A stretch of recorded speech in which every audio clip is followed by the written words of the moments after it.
Hi. So, thought I'd do something a little different today. Rather than playing and reviewing, I filtered for about 10 multi-way hands that went three-way or more to the flop that I thought were interesting enough to have a conversation about what to do. Um, what maybe to do. This is not my video of telling you what to do or telling anybody what to do, whoever's actually watching this, telling myself what to do. This is a video about me exploring and asking questions and trying to find some solutions, the process of figuring out how to play poker. Um, Multiway is something I play much more when I play live, which is my main game. So I'm seeing 3, 4, 5, 6, 7-way pots on a regular basis, and knowing generally how to navigate that massive field of different combinations is basically I think somewhat of the key to figuring out how to win in those games. Um, I think there's some general heuristics that I've picked up on through, say, 2 years of cash play and 10 years of tournament play, and then before that, about 5 years of limit hold'em play, which is also a very multi-way hand game, more so in a lot of ways, because you have no tactical advantage in being able to like leverage stacks to drive people out of hands. The more bets that go in, the better the odds are for people, at least in their minds, to keep going to showdown. All those limit games have a strong multi-way component and a lot of strategy for that in terms of like slow playing strength, trying to squeeze a third player between two stronger players, two stronger ranges, attacking weaker players, etc., etc. Which is not that different from Heads Up, but it has its own unique kind of book. I think that all the study in the world that we do with something like GTO Wizard and those kinds of tools, it really only is helpful for Heads Up. So once we get into the multi-way game, because the equities are split three ways, because different positions now you have like, is it just an in position or out of position players? It's also a middle position player that shares some of the aspects of out of position, in position, in my mind. Let's put a lot of question marks at the ends of these statements because I don't know. I do have a multi-way solver, rocket solver, which does do multi-way solves. I haven't dug deep into how those solves are done, so I don't know how reliable the solution base is until multi-way solves becomes more ubiquitous. We're always going to be guessing, I think, to a certain extent, of what the best strategy is to play. Obviously, when we want to play heads up. That gives us the most options in terms of having a full range of bluffs that we can use. We have a lot of strategy that we've developed. We have a lot of heuristics and theory that we can draw on, and a lot of knowledge that can come into the game that can help give us quite a strong edge when we get to multi-way. A lot of that is much more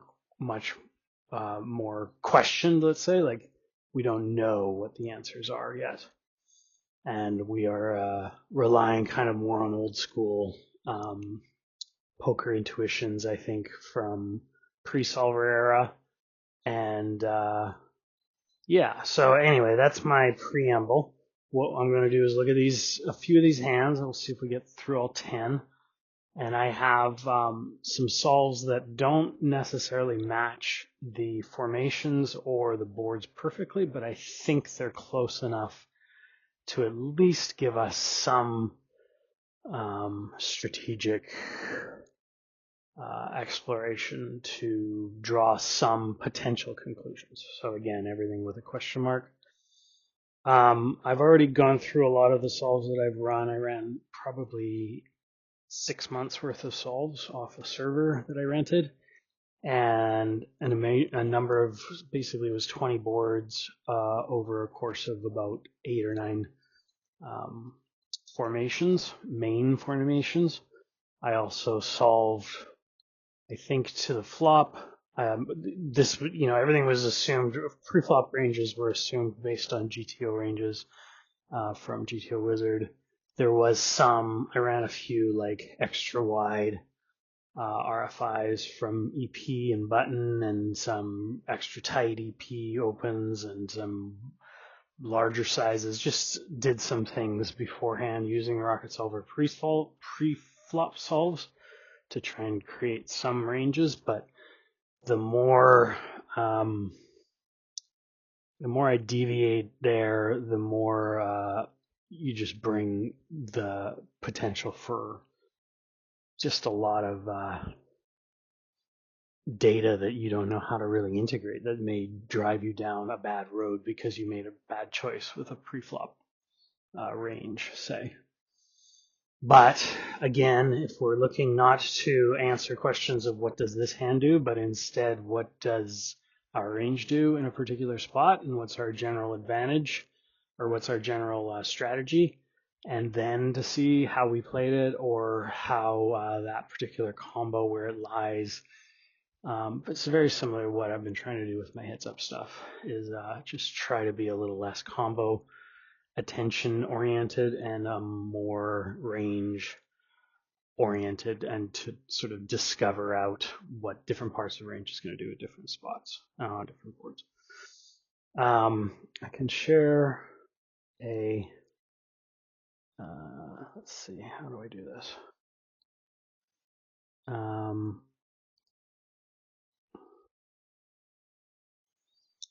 I can share a note, open a new window, this note.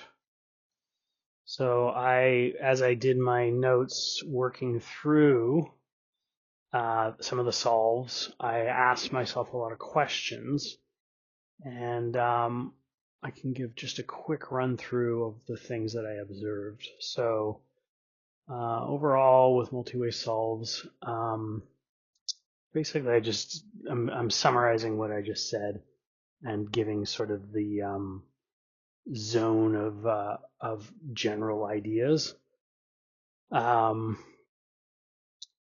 Significant portion of checks even when an AOP range is stronger, i.e. when they were the pre-flop raiser.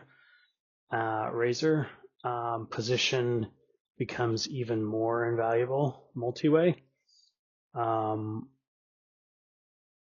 OOP has a tendency to play a lot more check raises than leads, because there are more people after them to pick up the betting baton, I think.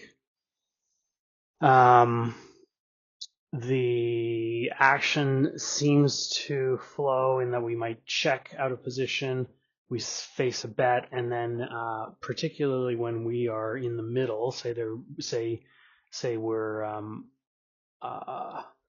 button opens, blinds call, small and big will check flops, button will bet. The small blind, if they're going to continue, many times doesn't have a lot of calls in that spot because they're setting themselves up for a squeeze. It's very similar to pre-flop play, where you'll have somebody open and then you have another player who just cold calls that open. The more that happens, the more incentive the last player is to have squeezing. And that seems to be something that happens post-flop in these solves as well, where we don't necessarily want to put ourselves into a position of being squeezed unless our range is so strong that it can withstand that squeeze. So we may actually cold call if we are the nutted range, hoping to get a squeeze coming from the big blind. But I think it's very dependent.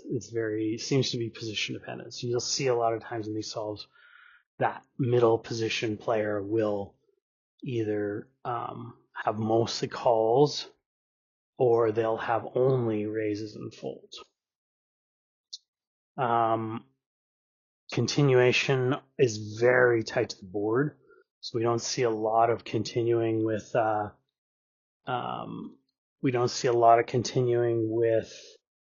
things like backdoors and weak draws.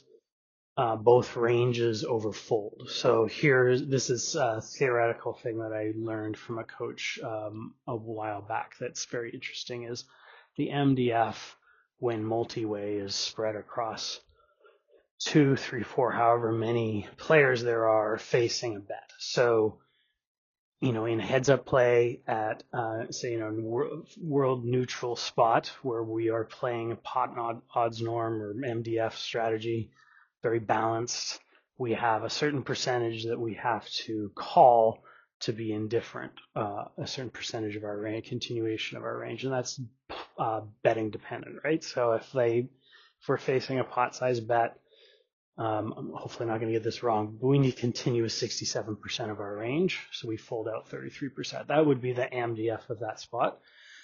Or no, actually, I think that's right. These are the things, right? These are the things you should have totally memorized and nailed. I believe that one is right. A 50% pot size bet does induce us to continue 67% of the time. And then subsequent, say, half pot bet would be we would continue 25% of the time or 20% of the time. No, 80% of the time, 75 or 80, something like that. You should have this completely nailed. Anyway, let's just say that those are right. Those numbers could certainly be wrong. And I never, in all the years of playing poker and learning these things, I just never seem to be able to keep those numbers really well in my mind, because there's the MD. I have like calculators, and that I think is where I go wrong, is I'll go to a calculator to figure this out as opposed to just being able to do it in my head. But the point is, whatever our continuation, that continuation is shared across the 2 or 3, however many people there are subsequent to the better. So the share isn't necessarily equal, so it's not like you split the 67% in 3 ways and all 3 have that. I'm not totally sure whether to me, it would seem like it would make sense that the last person has more of an onus than the first person to face the bet, but I don't know whether that's the case either. The overall point is that because 2 people are sharing the 67% continuation cost, that means in theory, in isolation, both of them are overfolding. So they're allowed to fold more, which you find a lot. And when you're at the table, somebody will make a bet into 2 or 3 people, and something that you would have called no problem heads up, you now are much less incentivized to call when you have 2 or 3 players behind you still to act. Not only are you possibly facing raises like that squeeze I was talking about, but there are all kinds of better hands that can take the onus of the burden of defense, essentially, in a way that maybe whatever portion of range we're in just doesn't have that need or that responsibility. So that, I think, story really flows through a lot of post-flop strategy multi-way, where our ranges are much tighter to value. We, of course, still have to have bluffs, where there's a lot more drawing bluffs, much less gut-shotty things. There's much less in the way that we can talk about a range advantage, right? So you have 3 people, an equal range split would be 33% each. Possibly that stronger range, say the pre-flop raiser on an innocuous board, might have 35, 40% equity versus the 20% each, say, of the other 2 ranges. But it's not a slam dunk, right? Like, we're not looking at the same sort of equity advantage that we have when we smash a board heads up, and we're looking at 60+% range equity, which is what allows us to create to c-bet our whole range. You just don't see whole range c-bets multi-way, and that again makes sense. We're much less incentivized to put bets into the pot. A heuristic I learned, which I think the solver bears out, is and when we're out of position, even as the opening raiser and a couple of callers, we could revert to a pure check strategy and just give up, allow the in position player to have the initiative to put a bet in. Again, the value of position versus two players is higher than it is against one player, I believe. At least it seems that's the case. So this gives us more incentive to check with the portion of our range that is garbage, and check fold the portion of our garbage range, because we have so much less defense because we share it with other people. And it also incentivizes to check our strong portion of our range because we can use a check raise or we can use check calls. And that's another strategy that happens. You'll see a lot more check calls with super strength because we're trying to keep multiple ranges in. If we're nutted, we don't necessarily want to set up a massive denial with a check raise because we would rather have 2 or 3 players in that hand. Now, obviously, we need protection for strong value, and more so when we're dealing with multiple ranges. There's much more chance of people sucking out on us or not drawing out on us. All of that, I think that's kind of a Coles Notes idea for these things. It's there's a lot of overlap playing PLO where we have 4 cards in our hand. I think any game that has a lot of cards in play, so multiple ranges on the board, on the flop, multiple ranges, multiple cards in range. So PLO many times is multi-way. It's almost constantly multi-way post flop. And so now you have, say, 3 players post flop. That's 12 cards, 4-card PLO, and 6-card PLO. That's 18 cards, right? So 18 different cards interacting with that 3-card flop.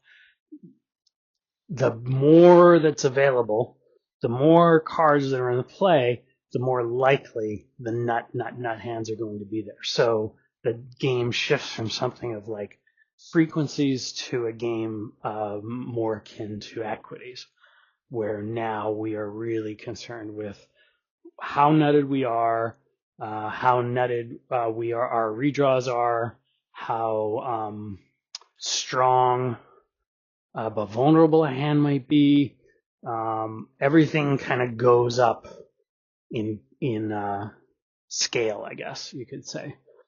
And I don't think this is any different when it comes to it's thinner, it's more subtle in No Limit, but the more people that see that post flop board, the more likely somebody is going to be more nutted, and the less likely our thinner value is going to be good. Is going to say win the pot or see a showdown, and the less likely also our bluffs are going to be because we have more ranges that have to fold. So the more people we're bluffing into, the more likely we are going to get called by somebody, because they will have a strong enough hand to call, even with multiple players in the hand, right?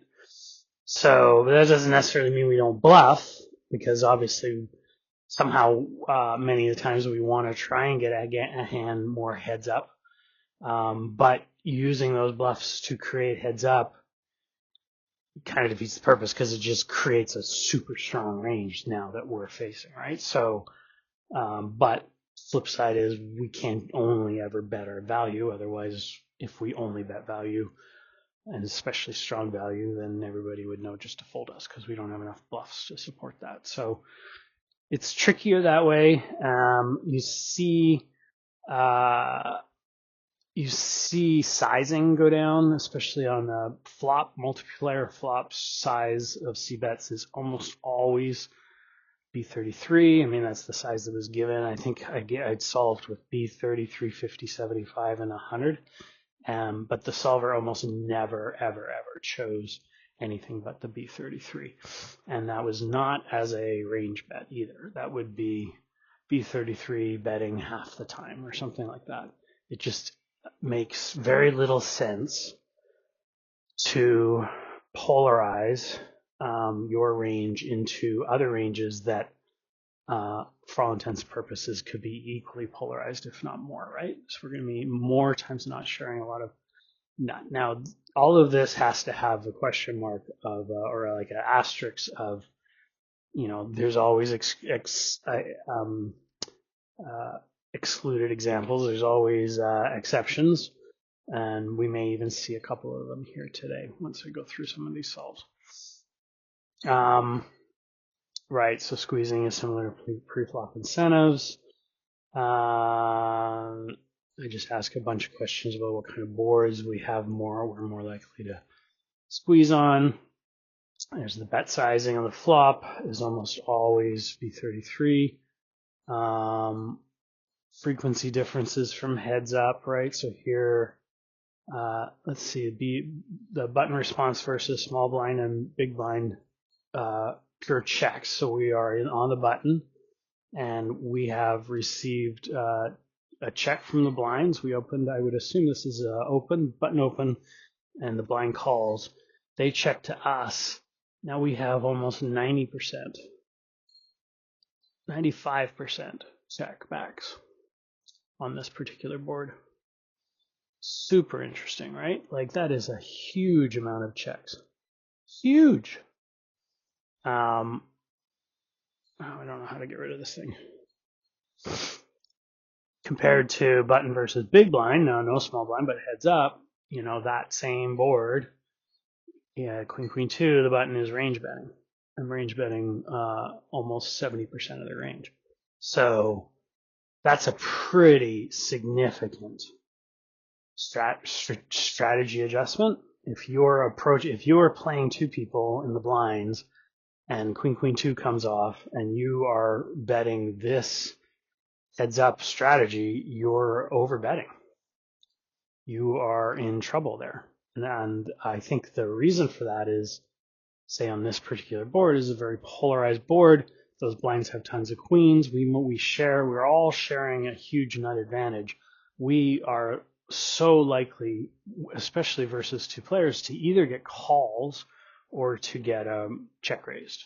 So our incentive now is to protect our checking range, which has a lot of, we're almost never, again, though, like I said earlier, I think what ends up happening is betting concentrates really down to the core essentials, like queens bet and cards around the queens bet and the twos bet.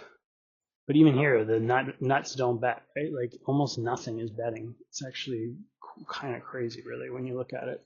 Like none of the values betting and a few ace highs. Some king. It's like basically all bluffs except for our quad queens. Slices of over pairs. One trip queens. None of the other queens are betting. Even the best queens don't bet. Like this is a crazy spot.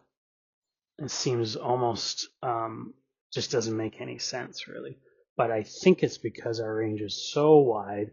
It has so many other hands that have, quite a bit of value. All those pairs probably have a lot of value. Maybe some of the overcards still have quite a bit of value. But they all need the protection of value to see a turn and hopefully develop more, I would imagine. Again, let's put lots of question marks on all my statements. This is not a person talking from a place of complete confidence. This is one question I had at one point. This is more of a tournament question, but it does happen in cash. What is our incentives when there is a main pot and a side pot now? So somebody has gone all in. Two of us have called them. do we have more incentive to attack our opponent that we're building a sign pot with because we have a chunk of equity of theirs in that main pot that we can steal as well as whatever side pot we've developed? Or do we have an incentive to go the other way and to play a lot more cautiously because we need to protect our investment in that main pot, not get blown off it by betting too light, doing too many bluffs, betting for value, and then getting raised. The main pot has that one all-in person who potentially scoops that pot, so there's some portion of that equity there is going to be realized. So really, we are only fighting in the main pot for the portion of equity that that person who's all in doesn't win. So if they've gone all in and they have 20% equity at their all in spot, they're going to realize that equity. So when we are fighting for the side pot and building a side pot, we only have 80% of that main pot that we can grab. So bets, and then the question then becomes like, how do we size our bets? Like, is a bet size purely based on what the side pot is, or is it the side plus the equity portion of the main pot that we have? And how do we estimate that? Like, how can we know what that the all-in person's equity is? Is it pure guess? Do we just give them 25% and just be happy with that? Is it a player-dependent read? Like, all of those sorts of things are interesting questions to me in terms of theory and how to play them. And none of that is a consideration for any of the theory that we've talked about with heads-up play. Like, it's just not even a factor. So, there's a lot of consideration there. And then, so for the most part, it's actually hard to find optimal multi-way spots. So what I mean by that is optimally, pre-flop will have filtered us into heads-up post-flop play for the most part. Like, it's rare, let's say, I don't play a cold call strategy in the small blind versus a button open. I will raise or fold there. Again, similar to the post-flop play, where that middle position player has an incentive to repop and not put them in position to get squeezed. The only spots I think that are like, say, optimally approved would be, say, early position open, button call. There's a calling range in the button, and then the big blind does have a calling range as well. But they don't. The solvers do find value in going to the flop three ways in that formation. I'm trying to think of other ones. Yeah, early position small blind big blind calls, early position RFI and small blind big blind calls are a thing. I think the small blind seems to have calling ranges versus early position. But say something like your early position RFI button 3-bet, we should never see a blind cold call, right? Like, that's just a bad play because that is like kind of poker 101. Poker, PhD level poker, is bringing that cold call in to those spots and building a protected range that can cold call and can withstand a cold 4. It wouldn't be a cold 4. It would be a 4-bet from that early position, now incentivizing to squeeze the weak 3-bet, in theory weak, but a player who's building that range properly could protect that range, could protect a cold calling range, say, from the blinds, versus a button 3-bet to RFI, EP RFI. Sorry, hopefully that all makes sense. But finding those formations at first I think was a little tricky, but then when I actually going through my hands, I'm seeing a lot more. So say cutoff opens, button calls, and then one of the blinds call. Again, I would never just call a cutoff from the button. I would always raise it. Most of the preflop ranges that I've seen are doing that, but one could, in theory. I mean, we can do anything we want, right? So everything stems off of how we construct our preflop ranges. And a really good player can absolutely create a limping range. None of the libraries with GTO Wizard have limps. I don't think any of their solutions open with any limps, but there's nothing to say that you couldn't build out a preflop range that includes limps and re-raises when you're raised, and is properly constructed for that. And there's no reason to say that you couldn't build a calling range to a cutoff open that is properly constructed. It just creates a lot of complexity because now we're dealing with two different sets of opening ranges in preflop that we have to now manage in our minds, knowing that, well, our calling range doesn't include X combos, whereas our raising range did, that kind of thing. So generally, I think, for an excessively complicated game, like this doesn't even talk about, I didn't do any 100, I did all my solves are 100 big blind stacks. What does it look like? 200 big blinds? Can we expect to see more multi-way pots when we're 200, 300, 400, 1,000 big blinds deep? Probably. And probably not wrong for it. What is the width of those ranges? Just a ton of questions, right? Like you could spend your whole life trying to figure out, building these different cases and running them through the sim calculators, and then coming out of it with some sort of lesson. But ultimately, what I'm trying to get to is a heuristic where I can kind of add almost like flavors, right? I have this base soup of 100 big blinds heads up play. I have somewhat well memorized opening ranges for that game. I have slowly tried to develop an optimal base game strategy that when I don't know who my player is, I can play post flop. For the most part, probably will hit a peak of like as good as I can get at it. And always there will be better people who can do it better than I. But the idea is to create that core from which you can expand off of. So that core played one way, heads up, when you add one more range into it, needs to change. And the question is, how does it change? So it's not about memorizing big blind versus button open versus big blind call heads up, and then memorizing button open versus small blind and big blind call. You don't memorize those things. What you do is you learn how it changes, how the initial strategy changes when that extra person goes in, and you learn kind of how the tensions change our range, our sizing, our frequencies, and what portions of range we want to play from. So, and that would be the true if we add, say, 2 cards to everybody's hands and we're playing PLO 4. How, rather than spending a bunch of time learning a whole bunch of new opening ranges or post-flap strategies, learn how the tension of the game changes theoretically and computorially, I guess. How those tensions change just by adding those couple of cards into everybody's hands.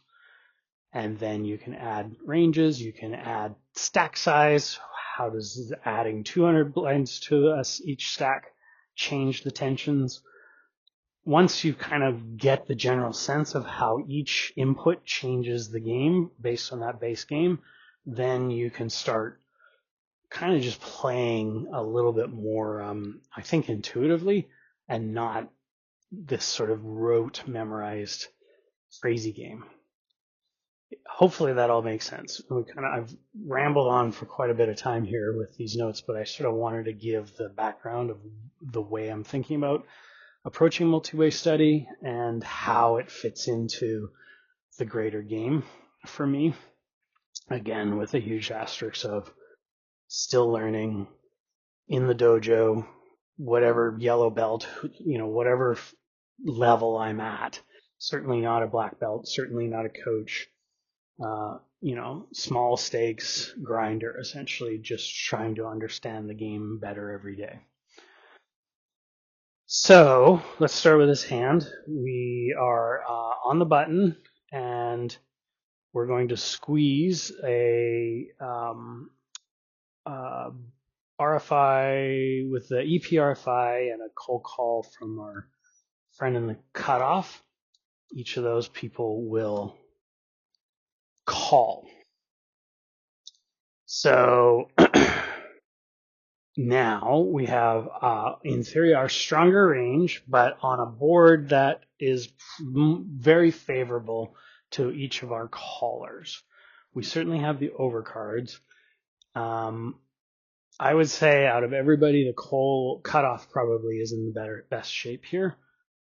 We all will share some portion of jacks. We all, maybe minus the EP, share a portion of twos for that set. We all share eights, I think. I have all the kings, queens, and aces. I have all of the big overcards, likely. Let's not even talk exploitatively. Let's talk something somewhat optimally, that we don't have, say, a cutoff who just cold calls ace king twice. And that we don't have a EP who cold calls ace king either. Especially with going three-way to the flop. So Jack 8 wise, I think our cutoff has that combo only. I don't think we have any other. 8-2 is not a two-pair hand here. If the blinds were in, then we could include 8-2 to a certain extent. So having said all that, our EP probably is in the least advantageous spot and should be checking most, which they do. And I think here the cutoff is going to check to me. Everybody, I think, more than even heads up, checking to the pre-flop raiser, assuming they have position, is going to be a pretty well 100% standard play. Now we have a gut shot, and from my understanding of Solverland, gut shots really are not the kind of hands that we want to be using as bluffs. We need a lot more drawing power. So we would want a flush draw here, a hearts flush draw here. We would want a king jack 9, so open-ended. We would want both before we start putting money in with our non-nut, non-value hands. And I think here we probably are checking back ace things as strong as ace jack, even kings, even queens. Maybe actually, let me reverse that. I think we check aces. We may put bets in for kings and queens as a form of protection against cold called aces, ace X hands. Yeah, so I think at this spot we have no bets, which we didn't bet. King comes, so we now have pretty well nothing, but I think the king now swings our range advantage somewhat into our favor. EP certainly has king queens called, and as does the cutoff, although in theory most of the big kings probably raised in the cutoff. Again, let's try to exclude out too much exploitative play. Our hand has not improved, but in theory, the nutted portion of our range did go up. We're the only one that has the pure nuts right now, the kings, set of kings. So check to us again. I think at this point now we probably could put in a bet. Now, also my understanding is even with delayed C bets, we're looking at small bets, multi-way, because we are all kind of sharing a nutted portion of value across all three ranges. So there's less likelihood that we will want to be polarizing at this point. I'm not sure polarization comes into play until, well, it must actually, because we could be purely nutted and we would want polar. But at the same time, do we want a polar? If we have two ranges that we can extract value from, does that make more sense than creating one big polar bet that almost surely will fold one, if not both those ranges? Because again, their burden of defense is spread between the two, so there's a lot less condensed value in their ranges that have incentive to call big bets, right? So I think that's why the pressure is on Multiway is on smaller bet sizes. I think. I actually haven't done much study past the flop, so I'm really speculating at this point. But when we face a spot or we face a bet, and it's a small bet, which is good on their end, and we do get a fold, now again, they're going to bet strength. So very, very likely that they have a king here. Highly unlikely that they are betting a jack, betting queens. Queens probably repopped pre-flop, so maybe they slow play jacks. Doubtful they're going to bet any other pair, and the only cards they might be betting is something similar to ours, right? Like maybe a gut open-ended, which is what we have as well. So yeah, we did improve. So the question now becomes, do we draw or do we raise? And because that king is so good for us, I would imagine, if I were a solver, I would imagine that there is probably some raises here for sure with our open-ender. But because they're so strong, betting into two people, even for a small size, how much fold equity are we going to have? Like if we raise our 50, are they going to fold a king?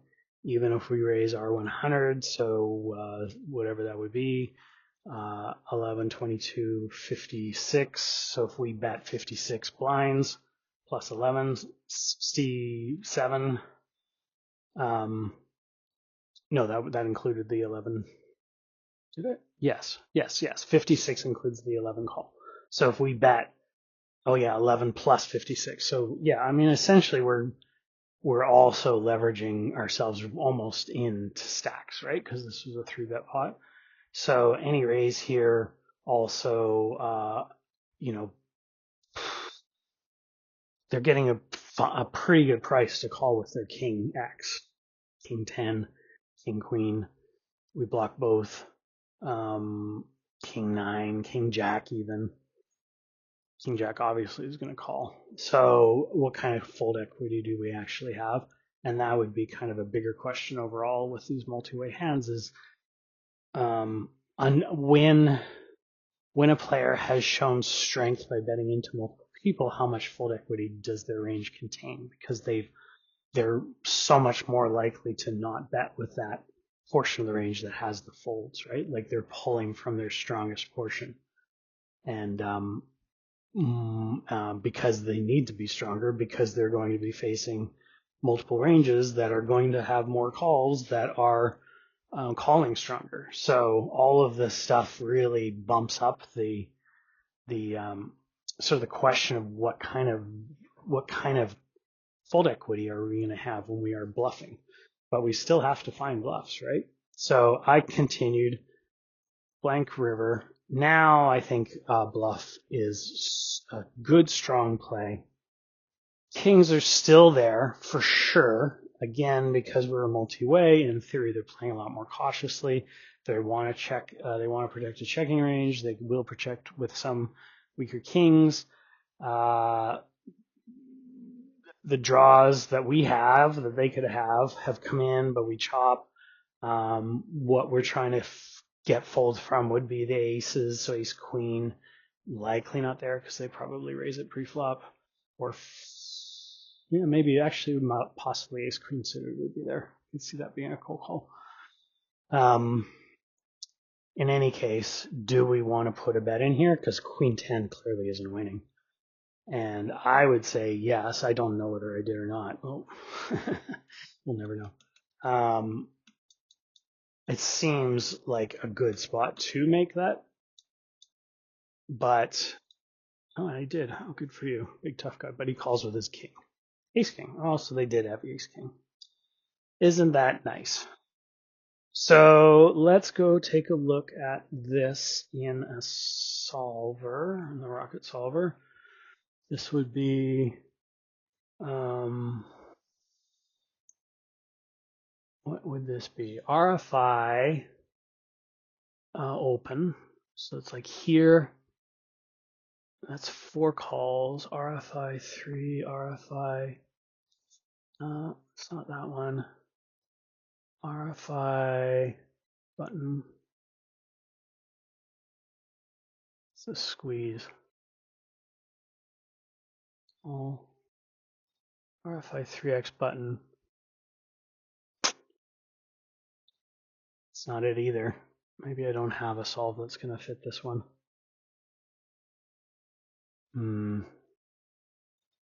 RFI button. EP.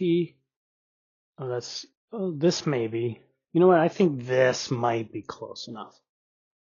It's not totally right because it has the squeeze coming from the big blind, so they're going to be out of position.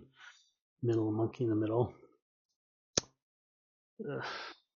The problem with this solver is it takes a lot of processing power, so I can't actually set up a solve and run it. I don't have my servers anymore, and this video might actually end up needing to just be ultimately delayed because I just don't have enough cases. I don't think that's going to work because we need our squeezer to be in position.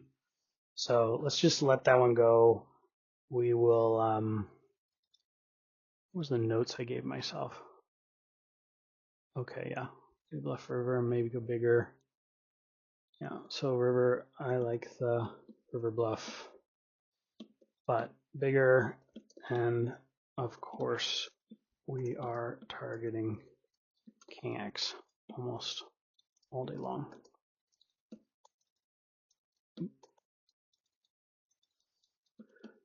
SPR is close to 1, so bigger size likely doesn't matter. But we have to have bluffs. Possibly actually thinking back, maybe we do want a smaller size on those bluffs. I don't know, it doesn't make any sense if they only have kings. Yeah, anyway, it's such a tricky spot, right? Like all of that thought in terms of the multi-way strength and the distribution of defense really has to come in to giving us some incentive to make a bluff like this, knowing that we have to bluff. Like we just can't only play value. When I play PLO at my local casino, I almost never have to bluff because it's just such a value-oriented game. Even playing no limit, frankly, like especially on rivers, you just almost never see bluffs, right? Like it's just such a kind of in the same way that limit was. Like it's just such a value-oriented game, and bluffing has to be a part of the game. Otherwise, yeah, I mean, just nobody, you never get paid with your value. We just know that. But people also don't pay attention, so that's an exploitative idea. All right, let's see if we can find something else. So this one I know I have. We open and defend, 2 blinds, open and defend. We defend very weakly with a 3-4, but this will be one of those ones if we smash it, we win a lot. And we kind of smash it. They bet we could raise, but we're going to go for a call only. Again, betting into 2 people on the flop shows a little bit of strength, assuming that they're paying attention. Now when a 2 comes, that's super good for our range, much, much worse for theirs. We could certainly put a lead in here, but then we check, and then they bet half pot. I probably just, yeah, oh, good. Okay, so I do put in a raise and get a call from an ace, and then the river comes an 8, and we are about 2 SPR away. So the question is, do we finish? We have all the twos. We have sharing sixes. They have the aces. We have some aces. They have a lot more top pairs.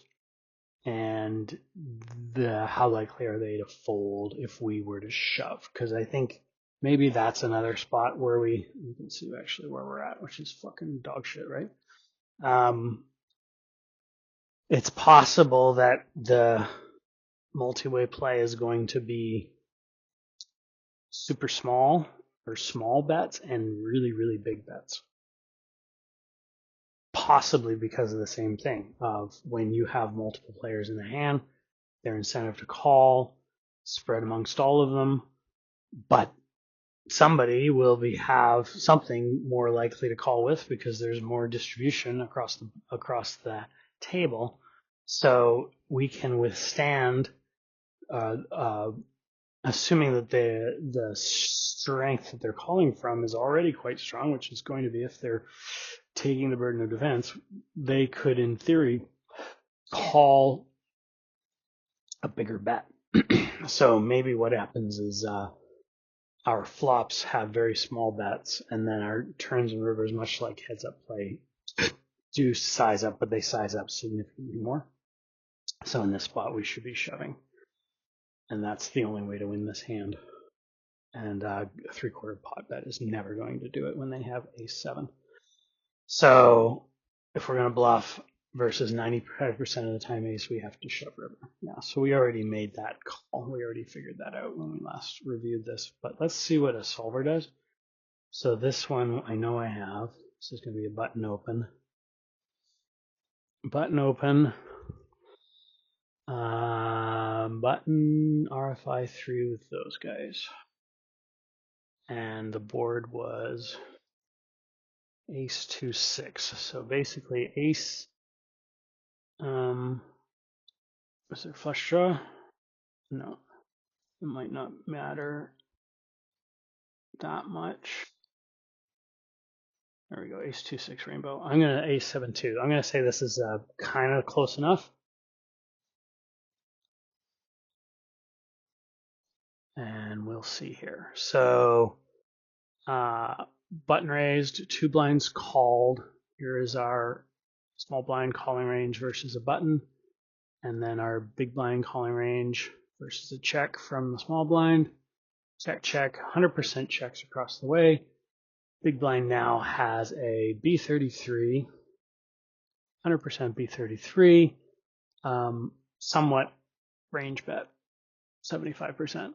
So we'll put that bet in. And then the small blind folded and the big blind called. Is that what happened? Do. Yes.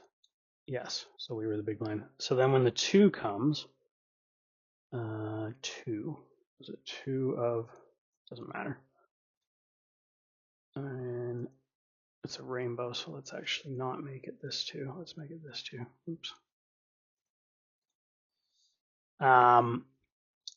Very few leads, but there are a little bit, interestingly, because the 2 is so good for us, I guess. All around 2s, 5-3, 5-4, 5-4, 4-3, 3-4. Where's our 3-4? Yeah, 3-4, 4-3. So we actually do have a lead with 4-3, interestingly enough. Yeah, although that hand, for whatever reason, isn't there. Why is that? Because we 4-3. We don't have it in range. Oh well. So that kind of blows. But oh no, we do. It's their range. They don't have 4-3, so they bet, and then the small blind folds. We call, but we fold. We fold clubs and some of the hearts, oddly. 3/4 of the time we're folding the heart combos and all the club combos.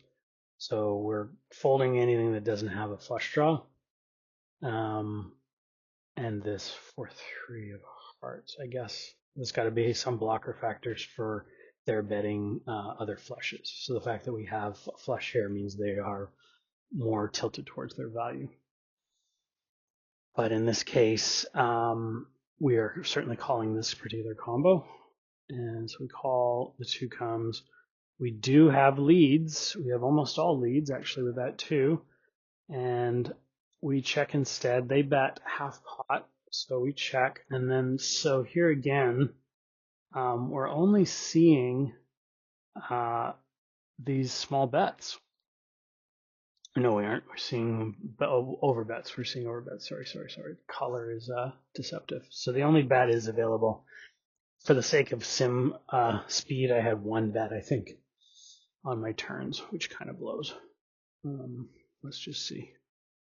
Flop turn. Oh no, there's 2 bets. Yeah. Oh, 67. Flop turn river. Somehow it ends up being a 125. So something's funky in that solve. Not totally sure what's going on there, but anyway, it's over betting.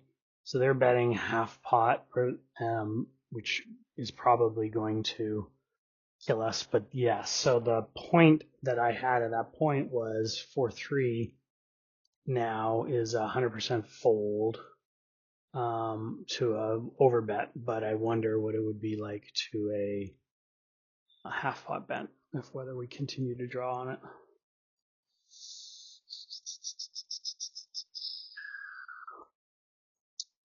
I'm going to continue here, and then 8, and the 8, and yeah, the Rangers are just so funky by this point.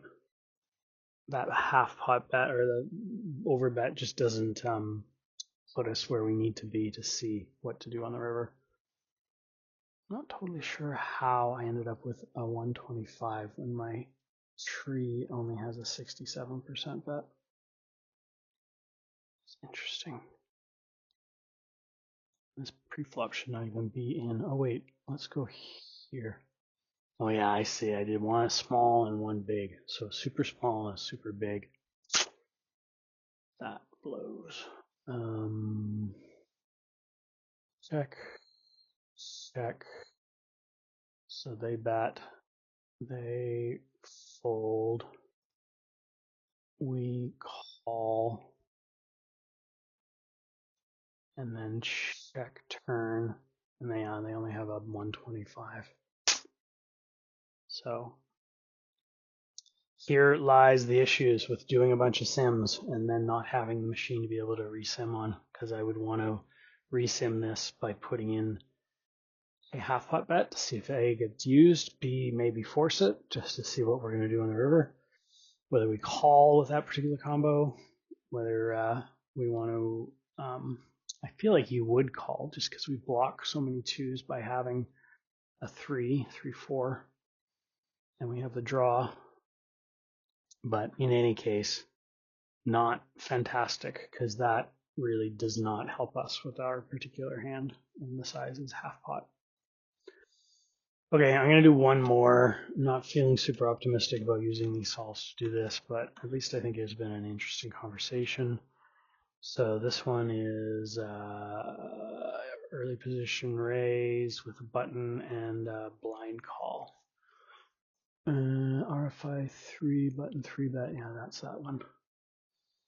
And then the board is going to be Queen 7-2, 2-tone, which I have for sure. Oh, I don't have that particular flush draw version. All right, well, we have a non-flush draw version, which may or may not be useful.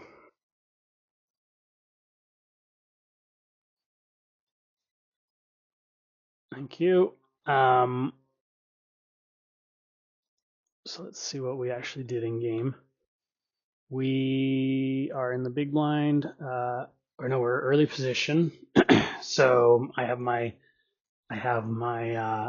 monkey in the middle, check almost always to in position strategy. Let them put a bet in, which they do, 3/4 pot. The big blind folds. We continue It's probably very, very, very thin continue. Again, thinking about the strength needed to put a bet in and how many checks they're going to have. But having said that, well, actually, no, not having said that, the previous sim had two calling blinds. This one has a pre-flop raising early position range, so very, very, very much tighter. And that range has checked and is in theory protected. So this bet now on this flop is probably even stronger. So almost like 100% Queen X plus. 7 comes good for us. Gives us an opportunity on the river to bet, which we should. We do, and they call with a queen. So again, ace queen, they should be raising us, but they didn't. Nonetheless, a queen calls. And I think, again, another lesson here will be if we're bluffing river, after then we bet in most likely queen X, we need to size bigger to pressure that combo. So again, we're going to look at bets like 250. When we have a 7, we know they're super well concentrated in queens. We want to size so up that we can like make that queen indifferent to betting or calling, or to check folding or calling, right?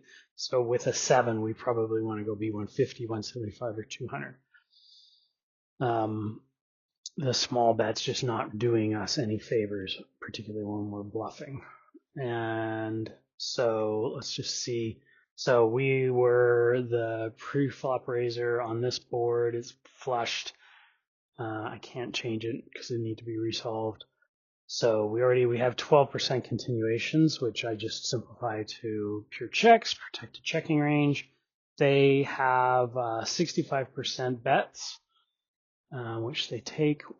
The blind folds, first blind.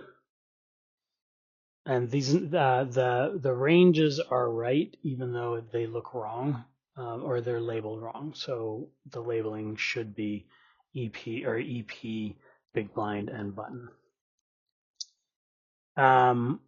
We are now calling with ace 5, which actually is a call.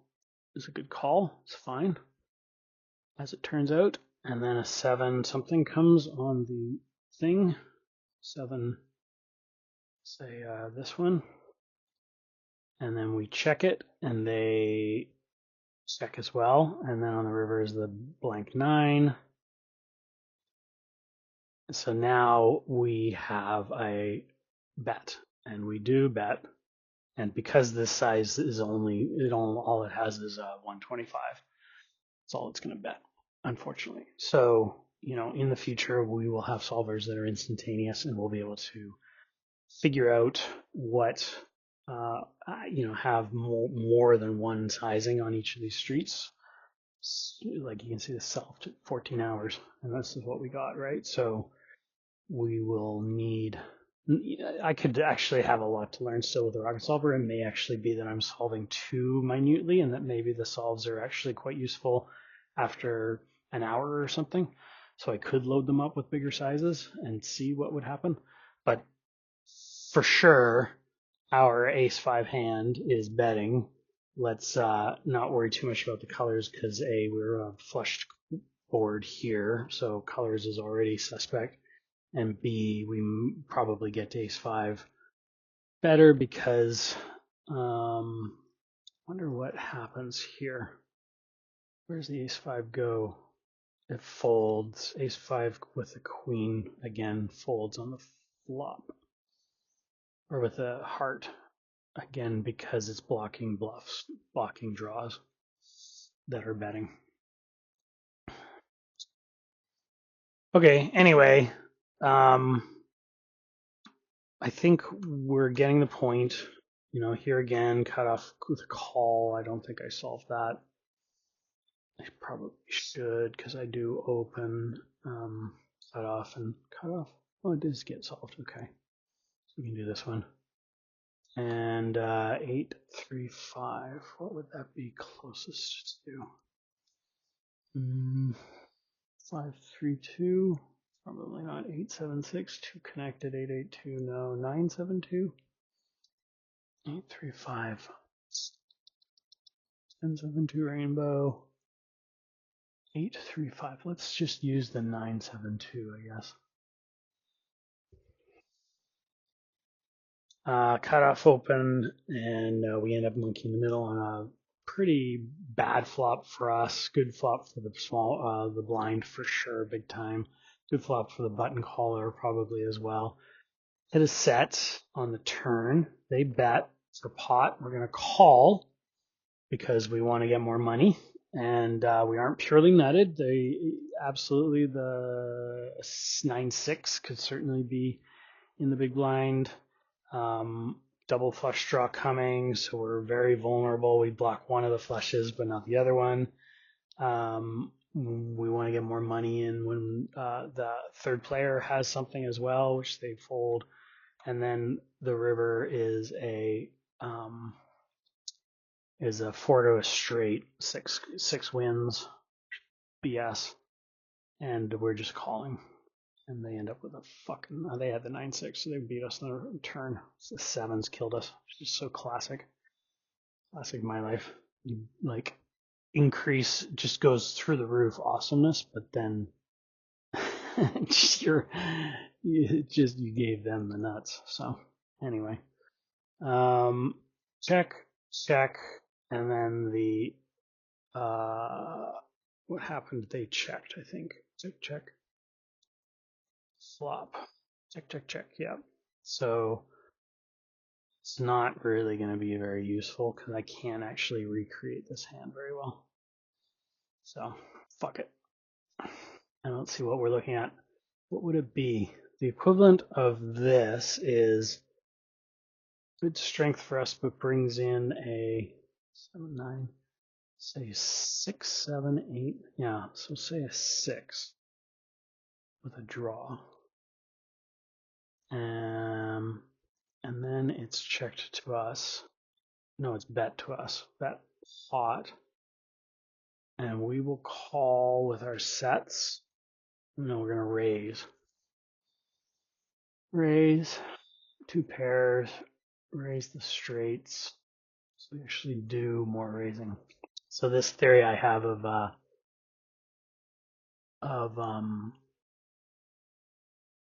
slow playing strength is actually not borne out by the machine here. The machine actually wants raises of the strength. So these sets and 2 pairs and straights are raising, and they do blow this range out of there. So say we raise, and they're a folding, purely folding everything but the absolute top sets, basically.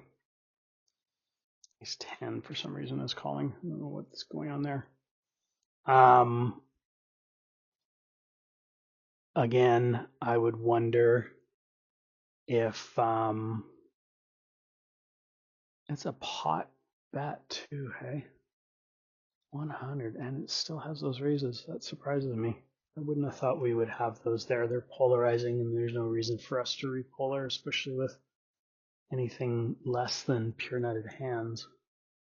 I suppose the question would be, do they have 10-8? Yeah, they have it. They have it. So, all right, well, there's a little lesson there of the solver does have more raises with all the way down in 2 pairs. Weirdly, half of them bet, half of them fold. The ones with a flush draw fold, and the other ones raise. So, oh no, that's call. The red is fold. We need like a color convention. Every other industry in the world has a color convention, and we all have all these different colors that all our solves have. This solver uses one set of colors, GTO Wizard uses another. It just gets so confusing. So I could probably customize it. Anyway, so interesting note here would be on this turn, Rocket does have a raise 50 versus pot bet with 2 paired plus, which is surprising. They hold nut hands. Is it possible that their nut hands are not betting? Yeah. They're not hands checked. So that's part of why maybe the solver has those raises. If we were to force this to be a check or to be a bet, I wonder if that would reduce the raises significantly, especially to be 50. So, but they are in their checking range. If resolved for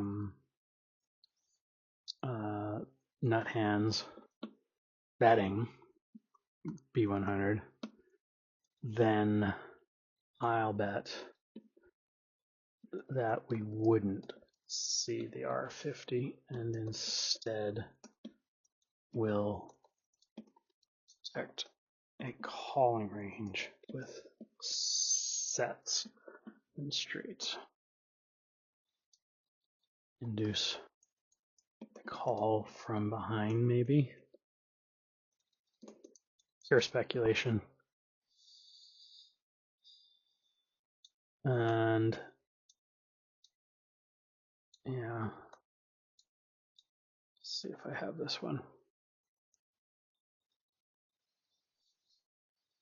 As you can see, using the old school way of trying to build a solver based on some generalities, and distilling out, this is where things start to get crappy, right? It's this one.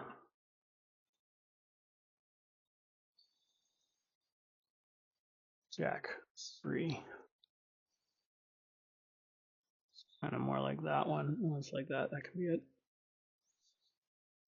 All right. So we are in the small blind. I've got a big blind squeeze, but I use the small blind instead. And then this is a cutoff call, cold call, and a RF EP RFI. So I think this solve will be probably okay. It's yeah, it wants to be cut off EP and then small blind. I think this is going to be okay. Let's just see. So kind of a not a advantageous board to us already, and then we are out of position, so almost always checking. They put in a big half bet, and then that character over there folds, and so do we. So actually kind of a boring hand, but we can look at the solve and see how it plays. So we do have a more of a lead here than I would have, a c-bet more than I would have necessarily thought.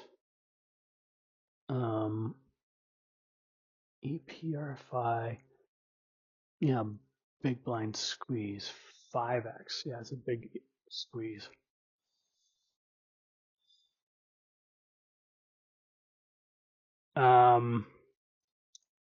Again, I'm simplifying out of position when multi-way to pure check raises with my strength. So already we're maybe diverging from what this thing's going to do. This thing goes bet, and then they fold, and we're going to fold too, probably. Yeah, ace queens are folding. We'll just continue with the over pairs, top pairs, and kind of some wacko flush draws. 1/2 of the time with some nan issues. They're divide by 0 issues. And weirdly, we will call a king 8 draw, but we won't call an ace 5 draw. And we will, let's pair. Won't call any of these ace draws, but we'll call king 9 spade draw for some reason.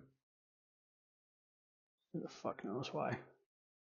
You can see though that in theory these things are kind of collapsing down. For some reason, king 5 calls a little bit. But I'm gonna say that if you're got a divide by 0 error on your equity, then probably these EV calculations are not going to be right. Why king 5 of diamonds is a 2 EV, whereas king 5 of spades is a -2 EV. What's the difference? There's like zero difference there. And then same with these. All right. Anyway, I think this is the end of the video for me. Hopefully that was helpful. I feel like I said a whole lot of stuff that I feel like I have posited myself, that I said out loud. And as I was saying it, I didn't want to kill myself. Like, it didn't sound stupid, totally stupid. It sounded somewhat logical, a lot of what I said.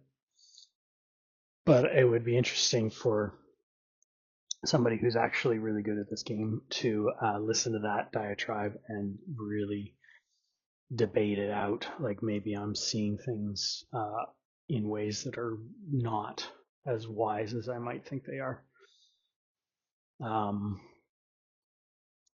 I think the first and main debate question here would be how useful these solves are. Probably would be the key thing. Like, I'm going old school. I'm not matching my boards particularly well. The ranges are a little bit off. So everything, to actually say ace queen off does X on this board is not particularly useful. But what I think is useful is to look at those solves and spend time thinking about why a particular solve might have leads, why a particular solve has raises, where they're coming from.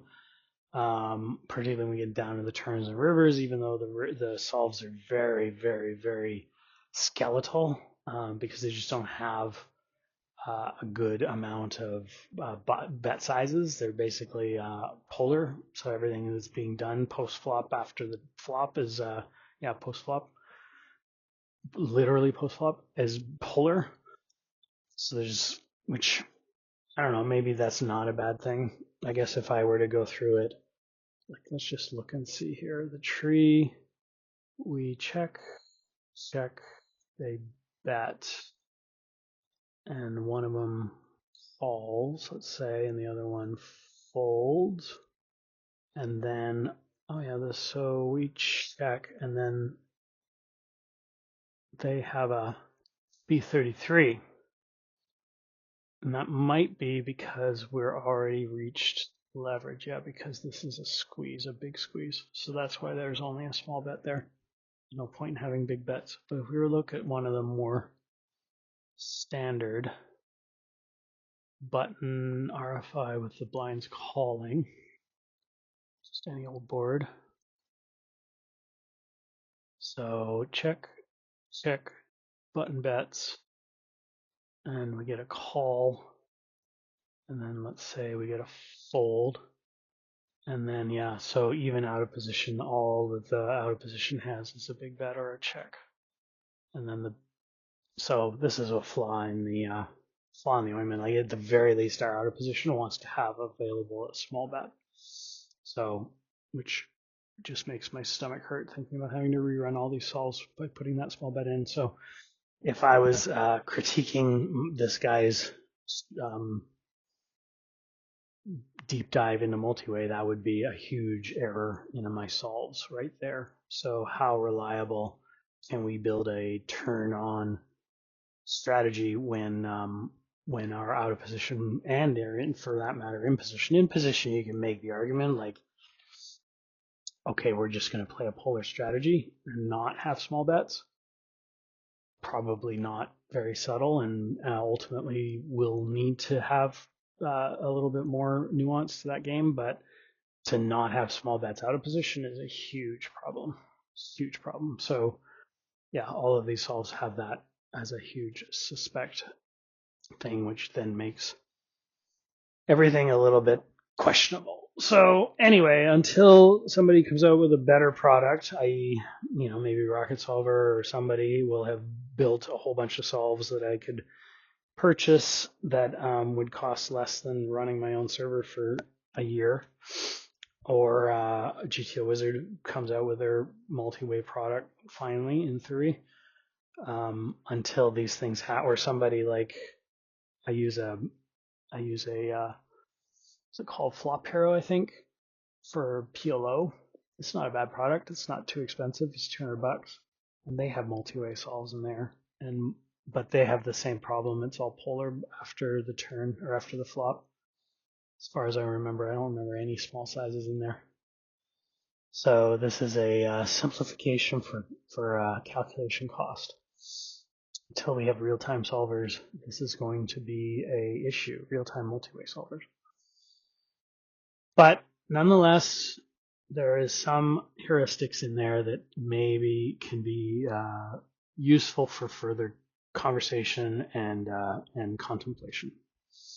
And that will be my video for today. Thanks, bye.